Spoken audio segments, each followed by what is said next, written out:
5, 4, 3, 2, 1, 0.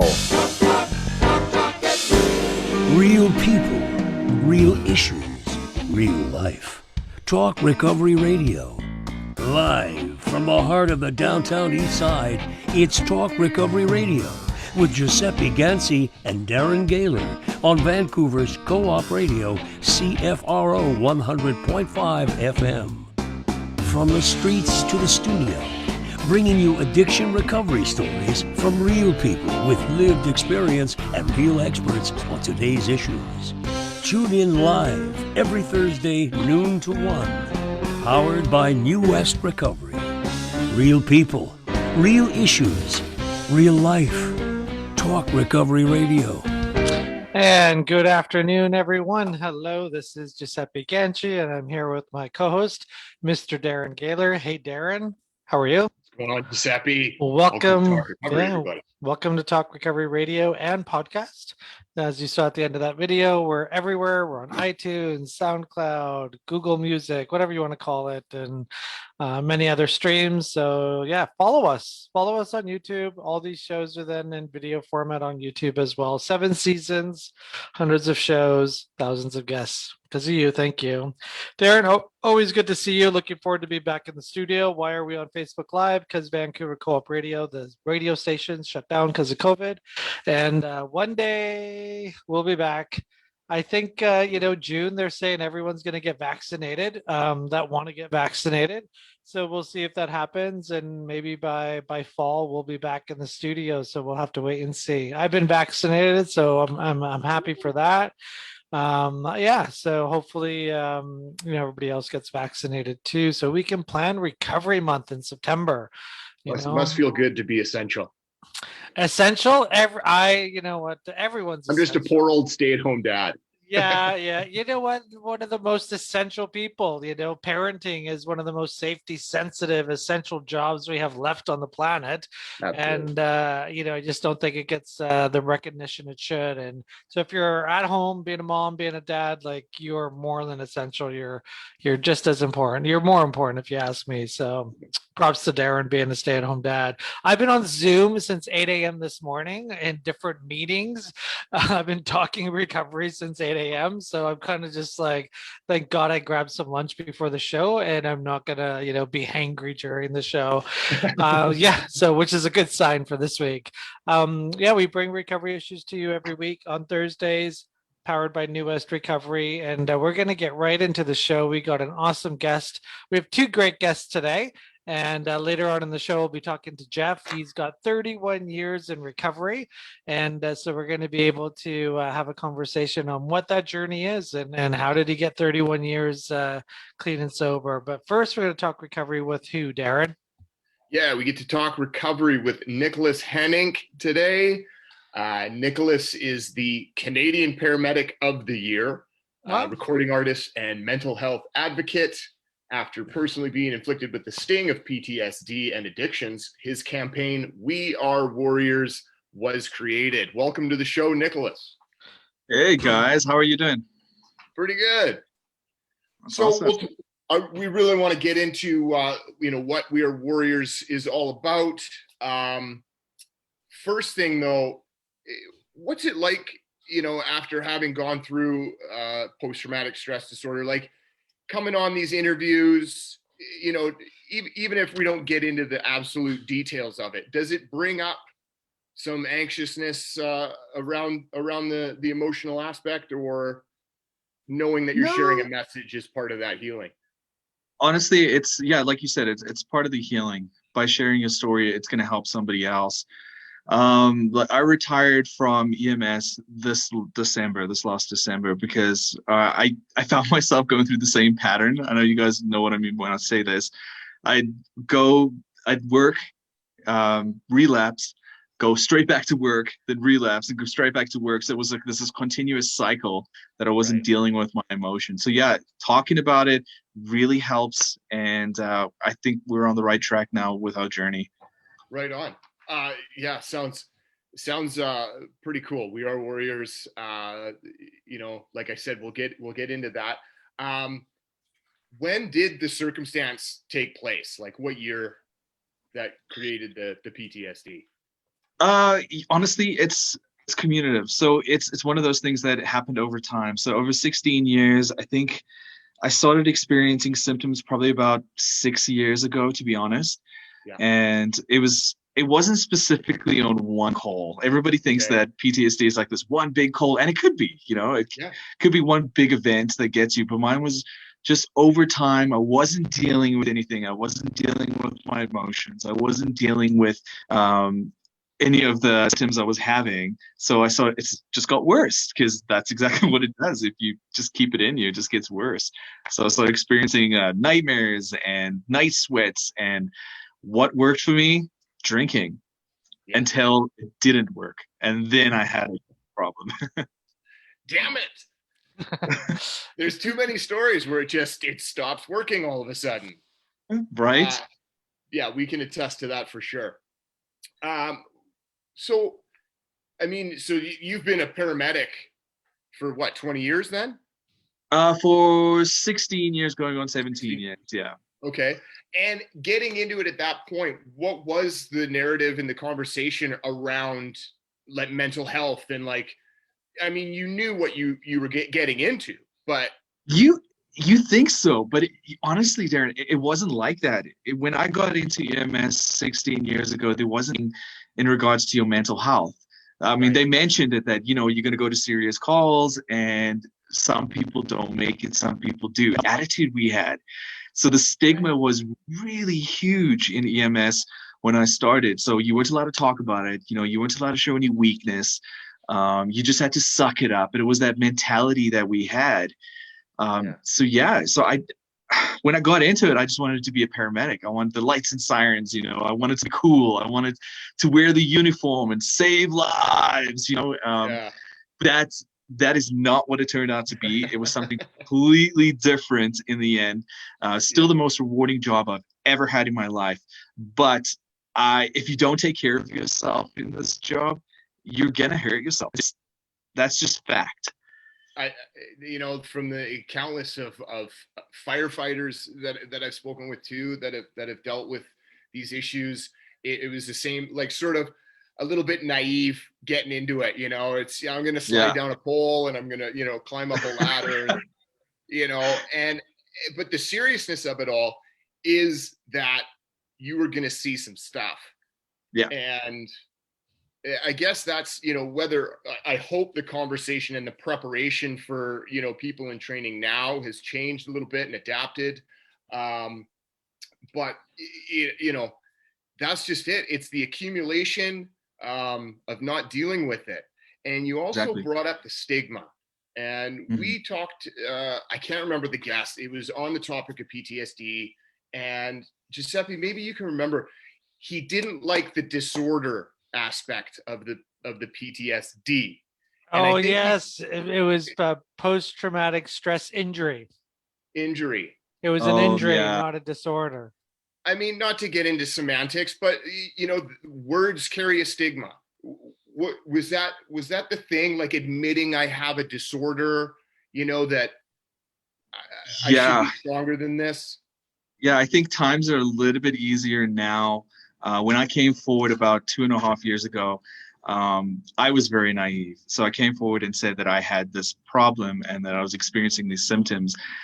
And honestly, Matt, it was not received the way I thought it would be received. Okay. But I think that's the issue right there. I'm glad I came forward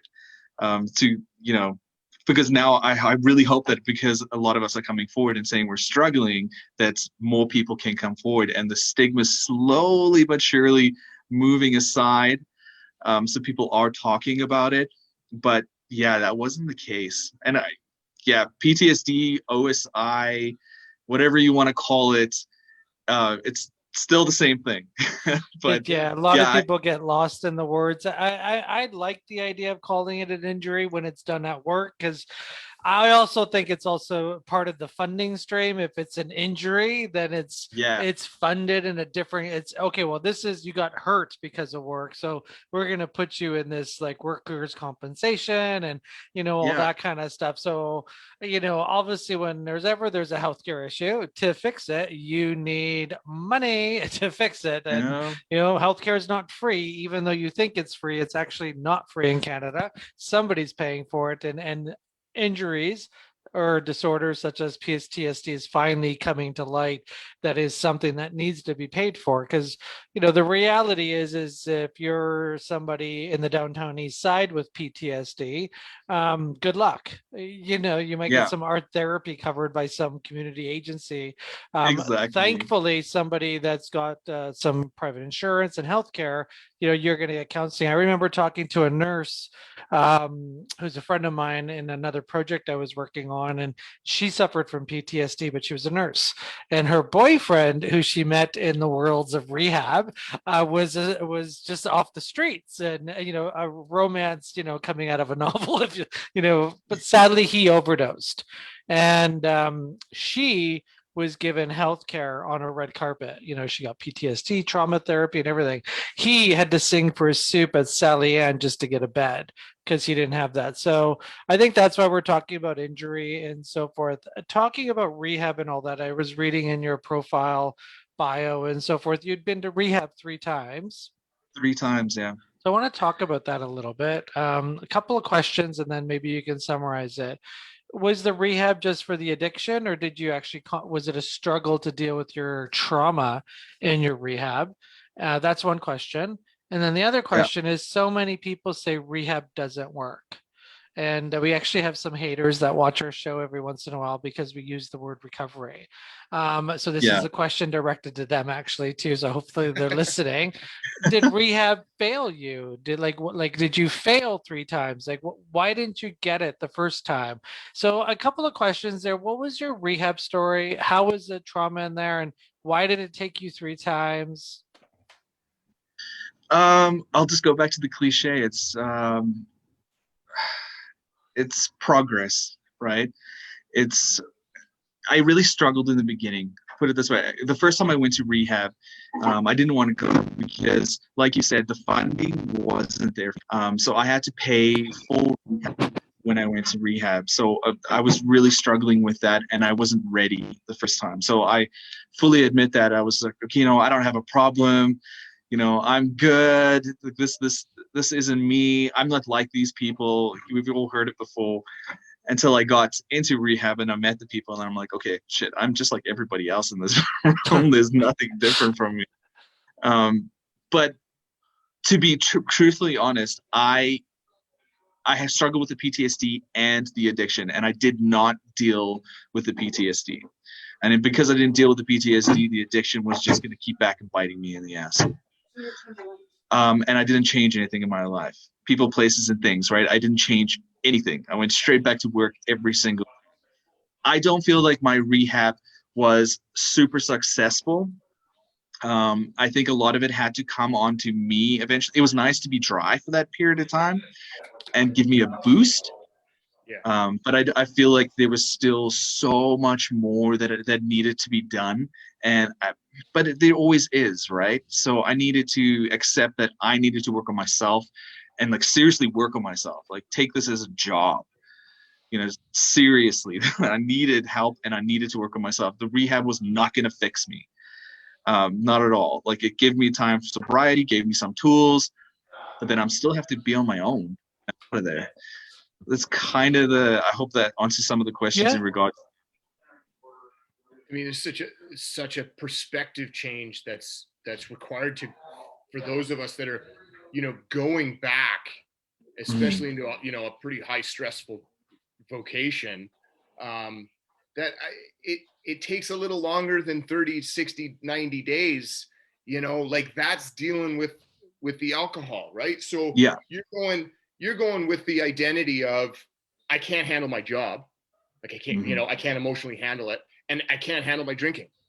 And that's just such a sad and poor way. And but we all sort of tend to go to that perspective. It's just I failed, you know, like I can't handle it. And, you know, you got to have a different perspective going back into a situation where it's like, I can handle this, you know, and whether or not treatment actually sets us up for that is, like you say, it's so much more work on yourself.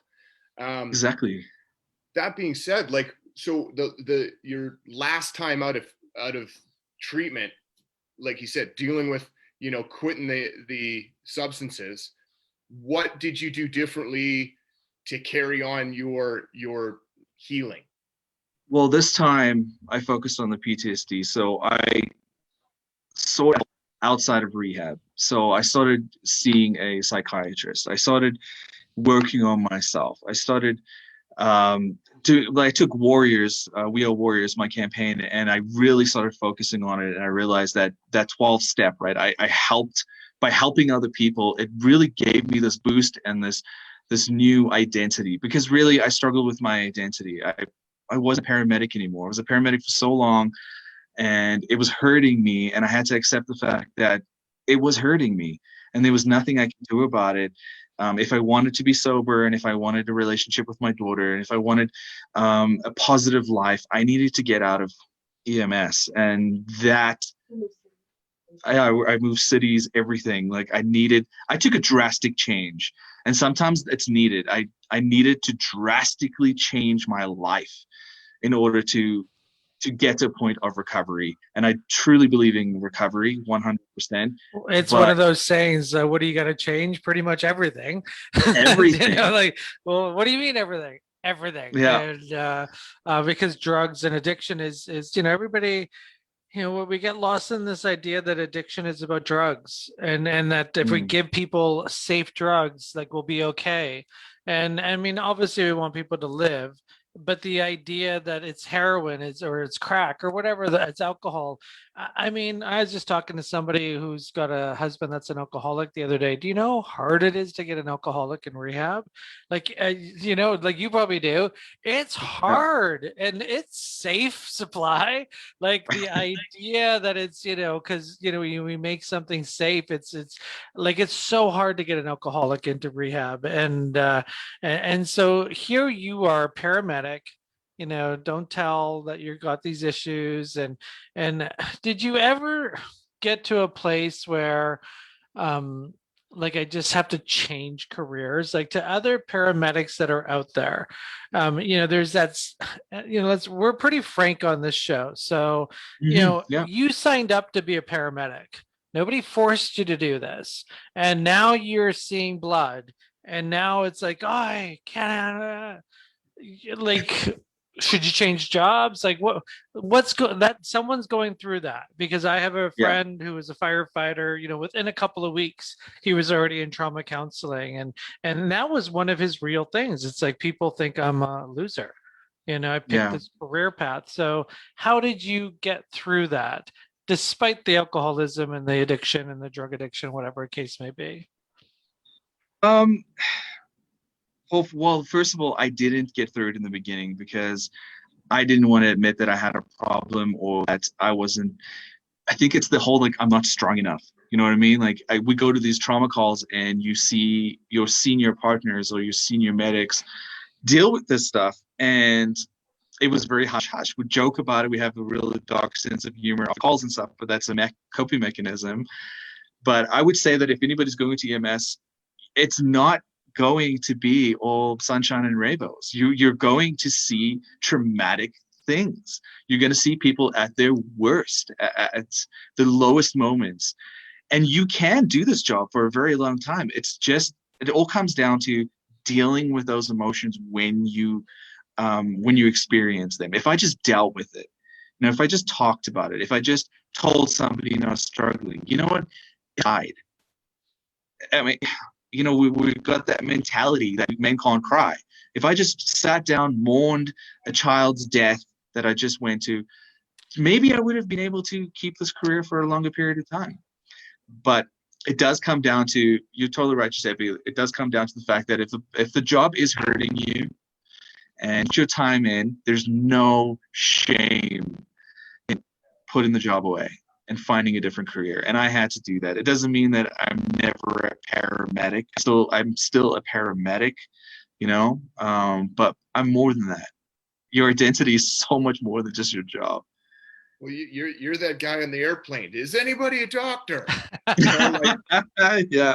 Like that's something that you'll always have the ability to like potentially save a life. That's not something you have to bury now. Like that, that's trained skill and needs to be respected in that sense of what you went through at a cost, though, obviously. Yeah. Now, saying that you'd struggled and it was time to move on from being an EMS. Like, was it just this last year that you were the Canadian Paramedic of the Year? 2020, yeah. So, with that, obviously you did some good stuff. Like, it's I love the honesty about that. Like, it was still a struggle for you. It was still a conflict while you're performing as the Paramedic of the Year. And tell us about that. Like, what was the mindset you went through over the last year at your job, even considering the fact that this was going to be your last year? I had so much shame, honestly. When I had my third relapse and I was going back to rehab for the third time, we had some sort of notoriety at that point in time, or some following behind We Are Warriors. So it was really embarrassing, and I was ashamed, and I almost didn't want to continue. I was going to quit. I just didn't want anything to do with recovery anymore. And we all get to that point where we're just like, oh, I'm done. I'm done with recovery. I'm done with all this. There's no point. But then I found that just coming out and telling my story and saying, I'm a human being. I'm no one special. I have to fight addiction just like the next person that's dealing with addiction. I relapsed and I need help, and this is what I'm doing. And I honestly, that was probably one of the best things that could have happened to We Are Warriors. That deep behind it, there was a lot of people that reached out and said, I'm struggling too. Where do I go? What do I do? And it's a little bit too common for paramedics or first responders in general to hide their emotions. They come to us because they're struggling and they see that somebody else is coming forward and telling a story. And there's a lot, man, I couldn't even tell you, we probably 50 messages a week from people saying that they're struggling and they need help. And so what is We Are Warriors? So We Are Warriors awareness, like you actually offer help. So I'm and first responders, not just paramedics. Give us the synopsis of what We Are Warriors is doing today. So We Are Warriors was basically just me playing my guitar initially, writing some songs, and kind of speaking out about my own problems. And then We Are Warriors grew to the point that we now have a magazine, We Are Warriors magazine, which we share raw stories of first responders that are struggling, focus on addictions. We also have a nonprofit, which is helping first responders get into rehab without the hurdles and the expenses. And people think that the resources are there. They're really not. No. For first responders, once you're struggling, it's a lot of the times you feel like you're kicked out the door, unless you want to battle WCB, which is quite the battle. There's a lot of people struggling. They want to go to rehab. There is rehab available, but then you have to wait that 12-week. You know how it is. Mm-hmm. We have a team of people with We Are Warriors. So if someone contacts us, we send them to appropriate rehabs, counselors, psychologists that work with us, things like that. So we try to help out as much as we can. And my fiancé, Sheena, does a big part too. She's sitting here. Hi, Sheena. Props to the family that go through it, eh? Exactly. Absolutely. Well, we're on Vancouver Co-op Radio, CFRO 100.5 FM. We're talking with Nicholas Hennink. We Are Warriors. Can we get a subscription? How do people get involved and get to see the magazine? Yeah, they can go to any one of our platforms. We'll have links up on our platforms. Facebook page is, the tag is at We Are Warriors Facebook, so it's FB. And the new magazine just came out, this edition. where we interviewed a bunch of people. Yeah, so that's the easiest way. It's free. We're not charging for anything. I definitely don't want to get to that point where we're like, yeah, we're trying to make money off this. This is a passion, and I want to keep it that way. It's so, I mean, everybody we've talked with these nonprofits, they're like doing that thing from, you know, the experience of what wasn't there for them, and there's this creation, there's this passion project, and it's sad that like our healthcare system doesn't jump on these things and implement as many as there are, you know, that there isn't a We Are Warriors debriefing room for every single EMS paramedic that finishes their shift. And it's a big, you know, like, so that everybody sees everybody go in there and debrief their day or their week, you know what I mean? And then it's not this locker room thing that you got to act like I got this handled. I mean, when are we going to get it? Do you see any of that coming to fruition for these guys, these frontline guys? Oh, man, I really hope so. I really do. I truly feel that there is such a lack within the services still with support. We say we support each other, and I keep saying that to a bunch of management, like each other, but I don't see it. You know, we have these debriefings, but the debriefings are pretty much, you did this call, let's talk about the call, but we don't actually get into the emotion calls, things like that. I'm so glad you say this. Like, I hope, you know, because I go to conferences where they're called workplace wellness, occupational health. Like, there's a whole industry out there of occupational health and better workplaces. And we're talking millions of dollars getting funneled to organizations that talk about occupational health. But when it comes right down to it, just like what you just said, you know, a minute ago, it's not implemented. You know, like I know a good friend of mine who's in construction. They do safety meetings every morning, but if you say anything, you're getting fired. Like it's the like everybody knows you don't bring anything up, because if you do, you're probably going to get laid off that day. And he's seen it. Like, it's not, but when you go to these health things, it's like, you know, everything in these balloon charts and PowerPoints make it sound like amazing, but the reality is it's not happening. Like, it's just not happening. And, you know, we talk about occupational health and workplace wellness, but the reality is like, we're not getting right to it. You know, we're not, because we're not providing the help. Like, if a paramedic calls you tomorrow and says, hey, I want to go to rehab, like, how long do you think it's actually going to take, unless they got coin, how long do you actually think it's going to take them to get into rehab? Honestly, 16 weeks. Yeah. And By then the time people we just wonder, had somebody contact us. Yeah. And then people wonder why there's an overdose crisis. Who the heck's going to wait 16 weeks? Like, everybody's talking about, you know, stigma. Yeah, stigma is a problem, but the reality is it takes 16 weeks to get somebody into rehab, and it's just really unfortunate. And it's a real case across the country, and we try to bring awareness to it. We literally got a few minutes left. I want to ask a question that might be a little fiery. Go ahead. But I want to ask you this. So there's a big push out in the world about defund the police. Okay, and I've never really been at the brunt end of police officers. So I don't have negative experiences with cops. I mean, I've been pulled over, but that was my fault. So you're an ambulance, a paramedic, and you go to places where there's crisis. Not everybody is like, hey, paramedic, saved my life. Am I right when I say that? Okay. 100%. So what do you think of that? Like, where, like, paramedics are becoming security guards almost. Like, do we need police at these calls? And I mean, do you have time as a paramedic to deal with the mental health crisis as well? Or, you know, what do you think the solution is to that noise? Downtown East Side, paramedics, you know, all day long, the sirens are going. You know, what would make your job easier? Not having police there, or having police there? Safety? Honestly, personal opinion. Yeah, personal opinion. Want to know. Because we have some incidences, we all know it's in the news, of some cops acting badly. Yeah.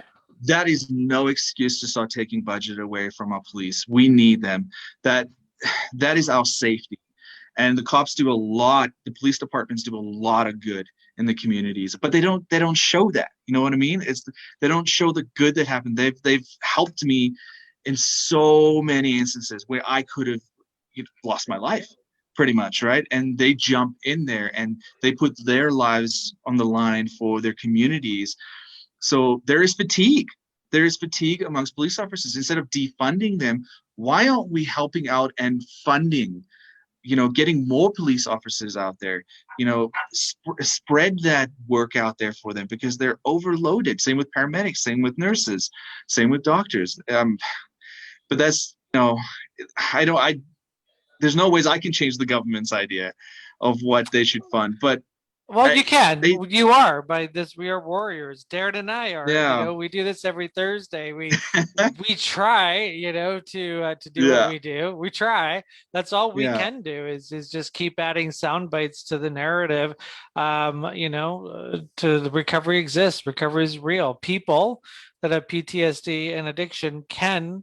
May I use the term clean and sober if I can, can get clean and sober and give back. And you are the evidence that says this is evidence-based, and no one can take that away from you. Like your story is just as valuable as everybody else's, so be proud of that. And you're still doing something with it, because our biggest problem with recovery is we go to rehab, we get clean and sober, we go to work, we go back to home, and we're no longer, demanding healthcare because we're okay now.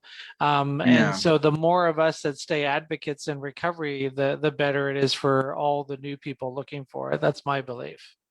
I totally agree. There's a lot that needs to be done. I feel like we're kind of on the right path right now. People are trying to break that stigma. It does help, but there's still a lot to be done, and we all know that. Yeah.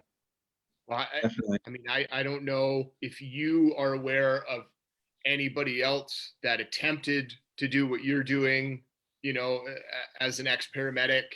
And if you don't, then that means you're the only one, or you're the first. And that's, I guess that's sort of the understanding, the acceptance that I have is I might not see it take its place in the whole works of the institution, in the whole training program. I might not be around by then, but this is maybe the beginning of that circumstance taking place. So I truly hope so. I truly hope we can make some changes. Yeah. Well, keep it up, because man, you're a warrior. We are warriors. Check it out. Nicholas Hennink. Let's see. We have Facebook. We are warriors. And we.r.warriors.instagram, IG. So start there. Thank you so much, Nicholas, for coming on the show today at Talk Recovery. Appreciate what you're doing. I appreciate you guys. Thank you so much. Take care. Have a great day. Bye, Sheena. You too. Again, we are Talk Recovery of Vancouver Co-op Radio, CFRO 100.5 FM. For those of you tuning in on the radio waves, and hello, and thanks for tuning in for all our Facebook viewers today. Our Excellent. next guest, take it away, Giuseppe. Our next guest. You know what? I just realized I might not say your last name correctly. Jeff Vercoy? Close, but Verco. Verco, sorry, the E is silent. Welcome to the show, Jeff. Thank you, Giuseppe, and thank you, Darren. Excellent, Jeff. And Jeff, where are you joining us from? I've got a couple. Montreal, Ottawa, you were born in. Where are you at right now? I started sliding west from the young age of 17. I'm in Parksville on Vancouver Island. Oh, Parksville. Oh, very close to us. Do you know my friend Lisa from Edgewood? Lisa Stockton, of course. We're very good friends. Excellent. Oh, I hope Lisa's watching. Shout out to Lisa. Very good. Bonnie, the whole crew. I see here that you a while ago used to work at Edgewood Recovery Center out on Nanaimo. So we're going to talk to you. You're 31 years in recovery. Congratulations on that milestone. And we just finished talking about PTSD and addiction, and a paramedic, coming through that, and now is giving back with an organization called We Are Warriors. We like to talk recovery too with people that have experience doing it day after day after day, just for today, one day at a time. So that slide from the east to the west, any of that have to do with addiction, or was it just the warmer weather? Well, I think it totally did in a way, but I grew up in Montreal. I grew up in foster homes. There was a lot of trauma growing up. And by the time I was 17, I was involved in enough trouble that I could see no way out. And I dropped out of school at the end of grade 9. I was, there was a lot of trouble happening around my friends group, and I was looking for a job and ended up joining the military. And I like to think it's because it's the only outfit that would take me by then. I had That's pretty bad. hair halfway down my back. I was scrawny and pimply and really, just had attitude. And anyway, so I end up in the military. And because of the military, you end up in trades training and sea training. I ended up going Navy. So Halifax for some sea training, bases in Ontario, then out to Victoria, to Esquimalt, to warships, where I ended up doing 9 years in the military, 3 on bases and 6 on warships. And but when I left, I got out in '85, and I got out before they basically threw me out, because I was loaded half the time, right? Anyways, when I got out, because I had seen Vancouver Island for those 6 years, it was like, there is nowhere else on earth I want to live. But all my family had gone to Calgary, so I went to Calgary, crashed and burned, sobered up, and then it was like, yeah, I got to get back to that island out there. And I've been back since '92, and yeah, it's worked out, and don't want to be anywhere else. So crash doesn't necessarily clean up your act. Yeah. No, it doesn't. No, it doesn't. It's interesting too, the logic. I remember going through a phase where, Darren, I don't know if I ever shared this with you. I wanted to join the Army when I was, a long time ago. I still had curly hair back then. And I just thought, if I go to the Army, like, this whole cocaine world will end. And but I never made it. I got into the bar business instead. So, because I kept on wanting to do cocaine. But this going back and forth and all that kind of stuff, like, so 31 years ago, the world's a different place today. Almost 33. I that was an old bio. 33 years. I'll be 33 in July. Congratulations on the 32 and a half. Yeah. So how do I put this question? In today's world of addiction, rehab, treatment, harm reduction, compared to what it was like 31 years ago or 32 and a half years ago, better, worse, like way worse? Do you think you could have got? We have this saying here sometimes where, if with certain healthcare practices, if I would have followed this, I would never have gotten sober or clean. What do you think about that? Like, would you have gotten sober or clean in today's world? Do you think it's easier? Do you think it's harder? Yeah, that's a really deep question, though. I know. And ignoring the fact that you have money. We all know if you have money, you're getting care. Like, let's pretend you're poor and you got no money. Well, again, like I fell into the arms of the 12-step movement and got what I needed there. But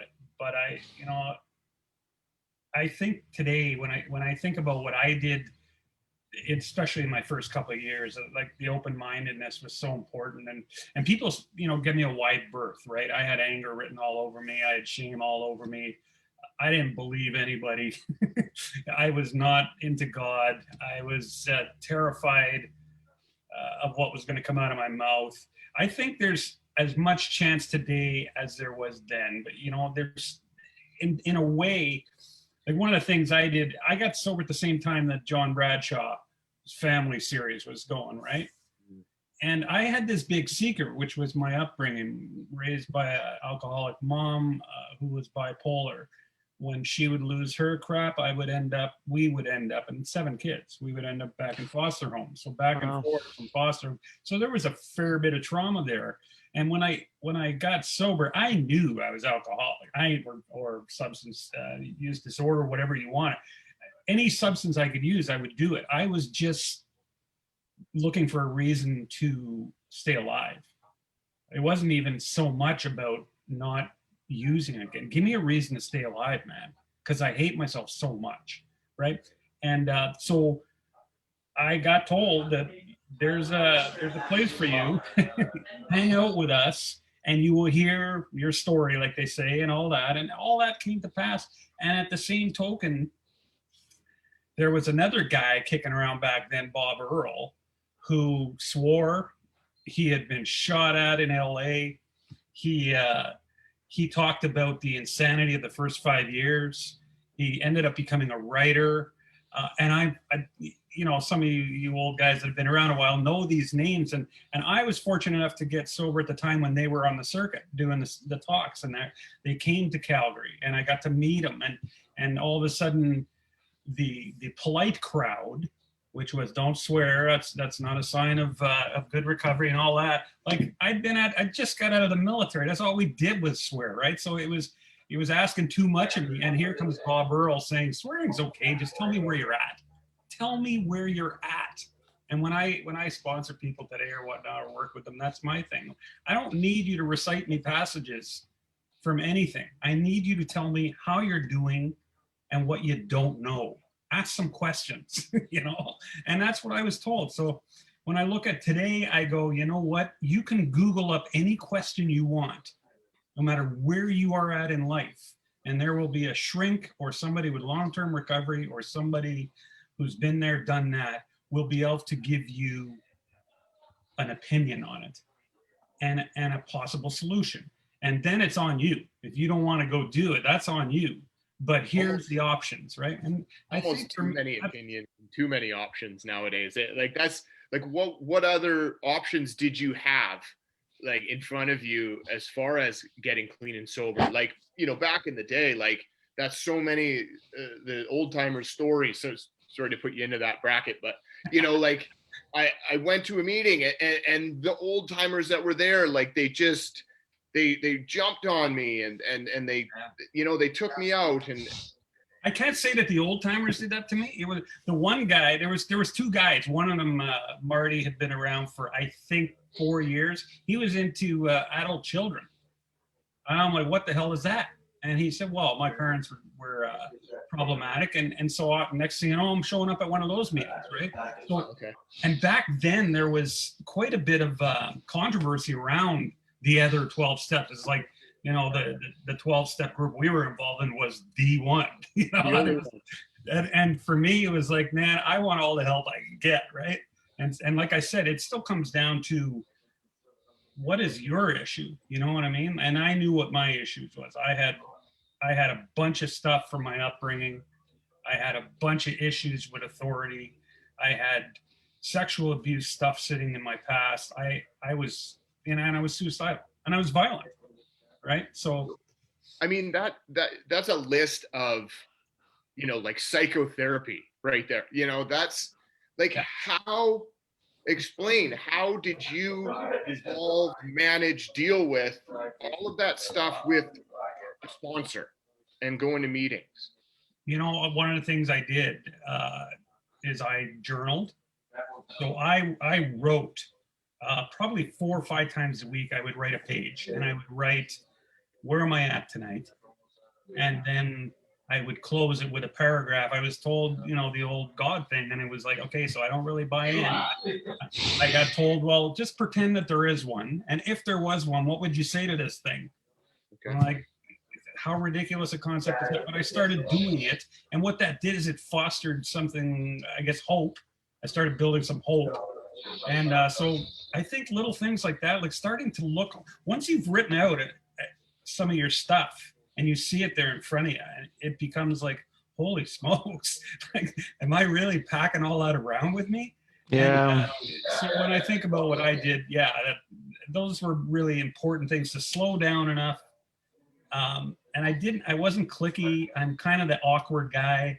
I'm kind of the guy that it's almost like I'll spout something out when I shouldn't.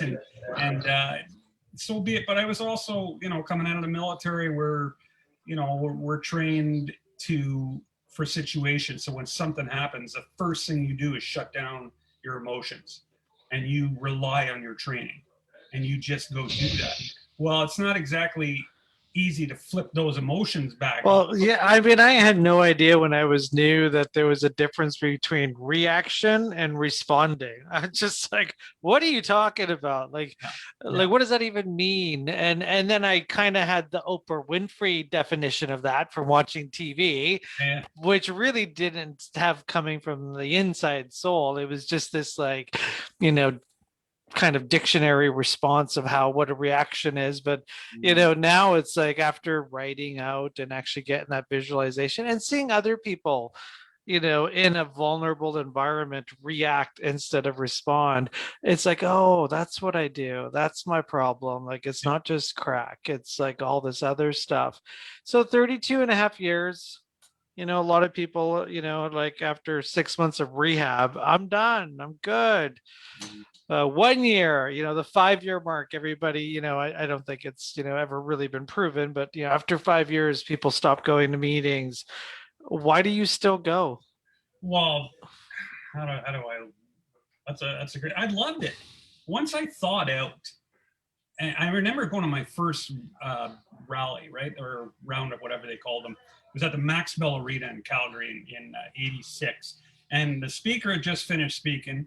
The crowd is fired up. We pigged out on this great, roast beef dinner. And the dance floor is ready. The lights go down. The DJ hits it with the Rolling Stones' Miss You. I'm a huge Stones fan. And I'm sitting up in the stands. I'm terrified. There's no way I'm going to go ask somebody to dance. But I'm up in the stands watching the crowd and I'm going, holy, this happens in recovery? This is what you can do in sobriety? And for me, those steps all the way through, and I think partially the other thing is being ex-military, what the fellowships give me, what recovery, it gives me some kind of relationship with others, that what we have is I don't want to say special, but it's definitely unique. And those of us in recovery that I've met, most of whom have had death in their life or insanity in their life, not everybody lives like that. People watch movies for that stuff. We lived it. And so for me, when I got out of the military, I was ashamed that I got out. I knew I was a drunk. I knew all that stuff. And I was embarrassed that I had let myself go. I didn't understand that I was, overtaken by this thing. I didn't believe that something could take me like it the way that did. And so finding that in the rooms, that got me to the next piece, which was help others, man. Like, reach your hand out, because there's so many people like me that didn't believe, that was just looking for a reason to be alive, that didn't believe. I told so many people I will never do that again. Yeah. You know what I mean? Like, how many times, right? So I wanted to pass that on, and I still have. I remember the experience, like first times going to meetings, probably 13 years ago for me, maybe 14, and being like, this ain't for me. Like this, I remember being in a church basement and there was like a cross on the wall, and all they could see was that cross. And I was like, get me out of here. Like, that is, I know what you people are trying to do. Like, I'm not falling for it, like, I'm out of here, be in my crack pipe, we're leaving, And how is this like, not religious? We're in a church. Yeah, exactly. With the Jesus up on the wall. No offense, Jesus. But I was just like, nah. And then, I went through all that. Everybody was too young, too old, too dumb, too smart, too whatever, right? Yeah. And then one day, I remember going to a meeting in Las Vegas. And it's to this day, it's the best meeting I've ever been to. It was a lot of really new people, and they were talking about shootings, and like somebody sang a rap. Like, it would have been enough to drive me out of NA a long time ago. And I thought, this is the best meeting I've ever been to. Like, it was just like, because I understood, I understood what was going on. And I go to a meeting in Mexico, and I went to a meeting in Italy, and I got to share in Italian, and like getting from that place where I couldn't get my eyes off the crucifix that was on the wall, which had absolutely nothing to do with the meeting. It was just in a church basement because the rent's cheap, like it's the only reason why it's there, because the rent's $50, not, $300. There are churches that won't rent out to the 12-step movement too. Oh yeah, there are some. Yeah, exactly. Yeah, we go through that, but just the concept of like not wanting to be in the chair to being in meetings all over the place and just getting it. And it's a true gift. Like, and I think people really need to understand, like, this isn't just about being powerless, and this isn't just about, your alcohol use. This is about camaraderie, and it's about making those connections. About ownership too, right? I was a victim, and I was manipulating the victim role for my whole life to survive. And then all of a sudden I find out that, okay, now you don't have an excuse. Like, yes, that crap happened to you, but now you're 26, 28 years old.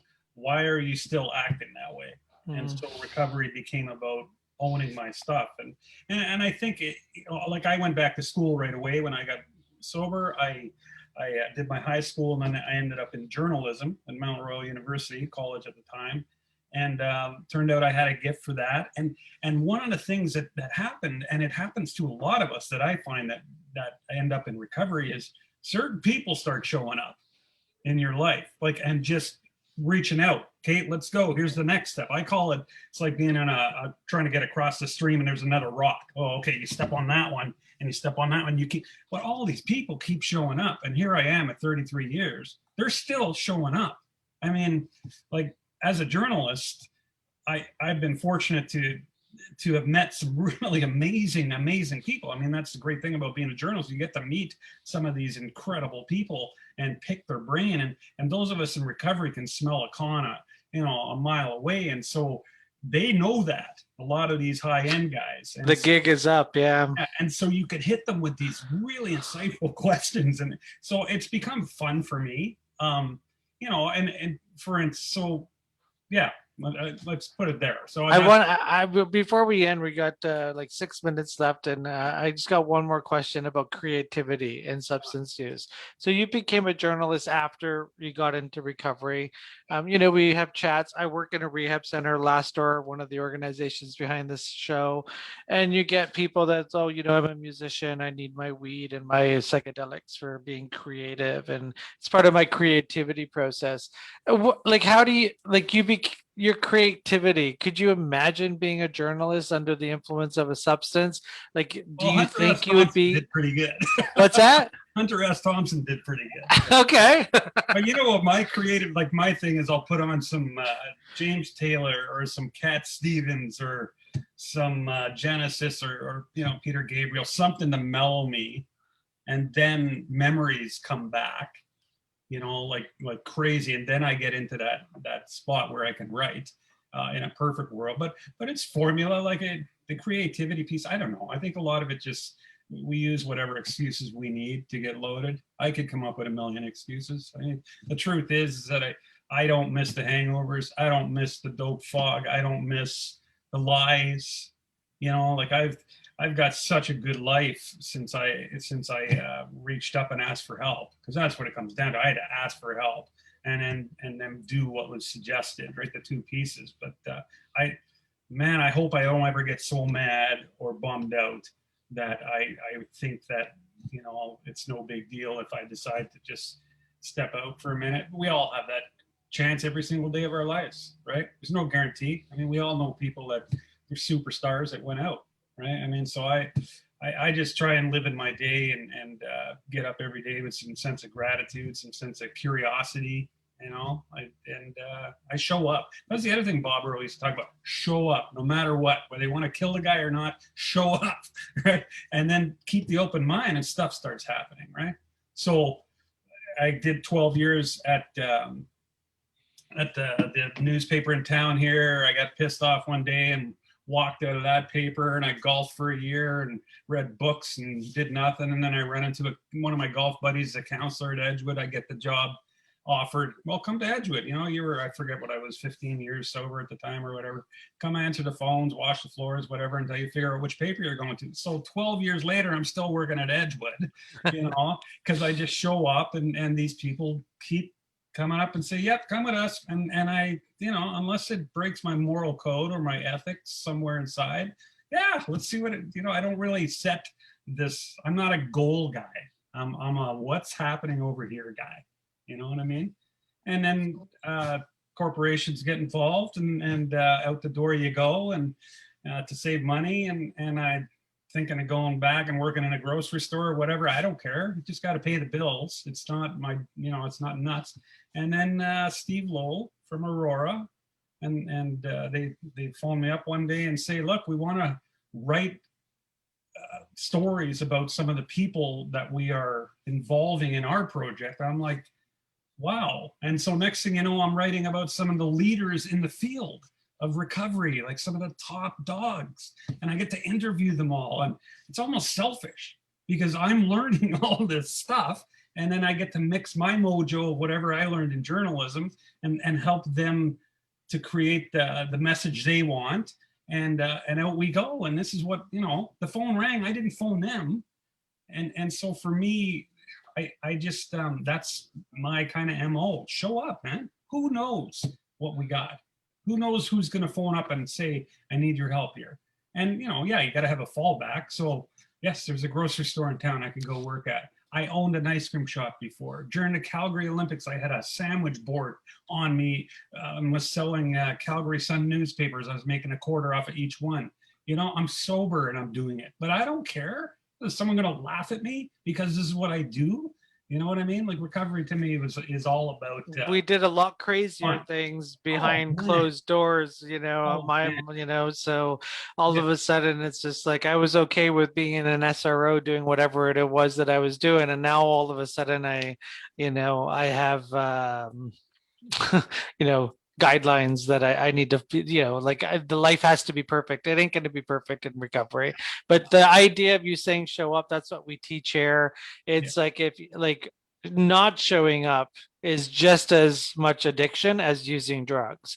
It's called laziness, and it's like not wanting to be part of. That happens to people whether they're in recovery or not. Like those basic human you know, weaknesses, and we got to show up. Yeah, I always like, you know, we're going to be ending soon. I always like the idea of recovery taught me that before I showed up to recovery, the world had to entertain me. And now the world doesn't, like, the world doesn't owe me anything. I don't need to be entertained 24/7. It's like I need to be part of it. Yeah, because guess what? Some of that entertainment I don't want to, you know. So, and when you started talking about music, all I could think of was what Darren was going through, because Darren's our music coordinator when we're on the radio. We can't do music right now because we're on Facebook Live. They'll shut us off. But when we're back in the studio, we always play music for during the breaks, usually 3 songs a show. So I could just tell Darren was like, music, you know. It drives me crazy that I can't play a little Bill Withers right now. Darren's the music guy, so I was just 7 guitars surrounding me right now, Darren. Hey, I just do if I could. I started a business, or I joined a business with my partner. It's her business. I've joined in. I write. She's a webmaster and a writer as well, and it's called Send the Right Message. And write is spelled WRITE. And basically, if you've got a story to tell about your business and you need good copy and you need it in a way that people get, then that's what we do, right? And so I've taken 33 years of my life to get to this place where I'm not afraid to stand up and talk to anybody about their business. I'm not afraid to talk to anybody about their life. And we just try and put the messages out there that are, again, helpful. You know, I'm not a saint. My mind still goes tilt every now and then. But when it comes to what I'm trying to do in my life, it's all based on I got today, I got a chance. I'm going to show up and see what I can do, right? And I just have a lot of belief in those of us who've survived what we were getting into, you know. And what's the website we're address powerful. again? It's sendtherightmessage.com. Okay. And you can find that link on our blog that we posted about the show. So it's in the link here in the video as well. You just go there and you can visit the website and so forth and get connected. Because one thing we definitely need is content still that comes from people that know how to write it. Because Facebook and Twitter has just brought that entire world, you know, on its knees. And so definitely take a look. Here we're talking to Jeff Verkol. Got her. 32 and a half years of recovery. You got it. Yeah, to doing his personal story. You know, thanks for listening. Thanks for tuning in, everybody. Talk Recovery Radio. We try our best to talk about recovery, which in some circles has become illegal in British Columbia. So we're going to keep doing the fight. Recovery is possible, attainable, and sustainable. And if that pathway to recovery is harm reduction, great. But there's lots of people that are abstinence. We do exist. So thanks for joining us every Thursday, powered by New West Recovery. Darren? Yeah, thanks to our first guest, Nicholas Hennink, and again to Jeff Verko, two people that are clearly making themselves available for when those of us do show up. Yes, Thank you very much. Take care, everybody. See you next Thursday. Bye. Thanks, guys.